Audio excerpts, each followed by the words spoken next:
se vse tri v bistvu soočamo z istim problemom in to z slabo organizacijo, slabim učenjem in se nismo znali organizirati svoj čas. Mi smo naredili aplikacijo za otroke in mladostnike, da jim pomaga organizirati svoj čas šolskih obveznosti ter izvenšolskih obveznosti. Aplikacija je namenjena otrokom in mladostnikom starih od 10 do 15 let.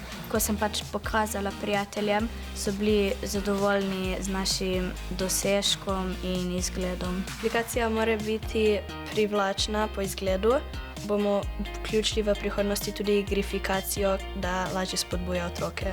Nismo še toliko tega razdelali, ampak da bi zbiral kakšne diamantke ali pa kovance, da bi lahko kakšen emoji si kupil, avatar. V bistvu naša aplikacija ne deluje prisilno, ampak spodbuja otroke v bistvu organizaciji časa in smo tudi v bistvu povezani z e-šolo, ter bo imela tudi e-gradiva. Če imaš treninge ali glasbena šola, to se je v bistvu dodal v koledar. To bosta staršem unesla noter. Med uporabo naše aplikacije zaklene druge. Zaklene igre in družbena omrežja, da ima otrok bolj fokus na organizaciji in učenju ter delanju šolskih nalog.